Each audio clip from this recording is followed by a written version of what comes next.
Atzīmējot Pasaules sirds dienu, kuras mērķis ir pievērst uzmanību sirds un asinsvadu veselībai, šogad galvenā aktualitāte ir slimību profilakse, veicinot veselīgu dzīvesveidu un pievēršot uzmanību riska faktoriem. Būtiski pieminēt, ka fizioterapijai ir ļoti svarīga loma sirds veselības uzturēšanā un uzlabošanā, jo tā palīdz stiprināt sirds un asinsvadu sistēmu, kā arī veicina vispārējo fizisko veselību.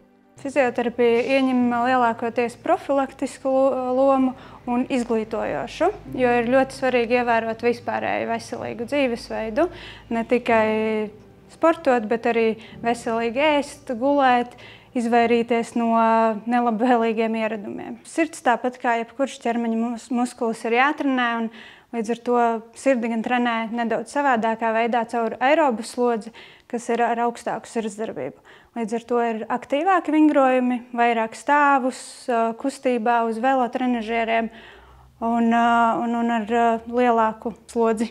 Fizioterapija rekomendējama ikvienam arī gadījumos, kad veselības sūdzību nav, jo profilaktiski tā palīdz novērst arī tādus riska faktorus kā augsts asinsspiediens, aptaukošanās un mazkustīgs dzīvesveids. Jebkurā gadījumā sasniedzot noteiktu vecumu, ir jāsāk vairāk piedomāt pie vispārējā savu fiziskā veselības stāvokļa. Riska grupa pie sirds un asinsvadu slimībām vīriešiem ir agrāk, kas jau sākas no 40 līdz 45 gadu vecumam, sievietēm nedaudz vēlāk, no 50 līdz 55 gadiem, kā arī, protams, ir jāpiedomā, ja jau ir esošas, eksistējošas kādas problēmas citas ar veselību. Sirds un asinsvadu slimības ir viens no galvenajiem nāves iemesliem pasaulē. Infarkta risks pieaug arī jaunākiem cilvēkiem. Arvien vairāk gadījumu tiek reģistrēti cilvēkiem, kas ir pat jaunāki par 40 gadiem. Fizioterapeita loma pēc infarkta ir būtiska, lai palīdzētu pacientam atvesaļoties un atgūt normālu dzīves kvalitāti. Pēc infarkta var ļoti samazināties vispārējā slodzes izturība, rasties dažādi reiboņi, galvas sāpes, izmainīties līdzsvars, koordinācija, kas traucē jebkuras ikdienas aktivitātes. Un tad līdz ar to, nākot pie fizioterapeita, to visu var novērst. Ļoti svarīgi pēc jau infarkta ir arī atrasties kontaktā ar savu kardiologu un fizikālās rehabilitācijas ārstu, kas arī tālāk nozīmēs, vai ir nepieciešama fizioterapija vai nav, vai tomēr pagaidām vēl nebūtu tas vēlams vai jau būtu vēlams.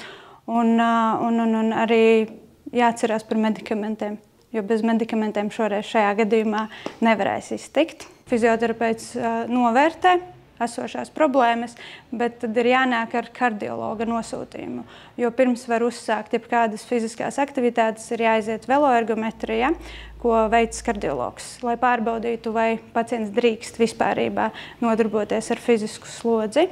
Un tad, ja tas ir atļauts, tad fizioterapeits izstrādā šo programmu, un tad jau tālāk pēc nepieciešamības mēs varam novirzīt arī pie citiem speciālistiem. Protezēšanas un ortopēdijas centra rehabilitācijas un fizioterapijas speciālists strādā, lai palīdzētu pacientam atgūt kustību spējas, funkcionalitāti un dzīves kvalitāti pēc traumām, operācijām vai hroniskām slimībām, izmantojot personalizētas ārstēšanas pieejas. Fizioterapeits izprot ķermeni, līdz ar to ļoti bieži var atrast dažādas sakarības, kad, piemēram, tas pats nogurums, tas var būt kaut kādas jau esošas problēmas, sekas, kas varbūt nav vēl atklāta, vai arī stīvums muskuļos, vai kaut kādas sāpes, ar kurām ikdienā cilvēki varbūt samierinās un domā, tas jau ir normāli, ar gadiem tā notiek, bet tas nav normāli un tā nevajadzētu būt. Un līdz ar to, atnākot pie fizioterapeita, parunājot sākumā, tikai var sākt risināt jau šīs problēmas un līdz ar to novērst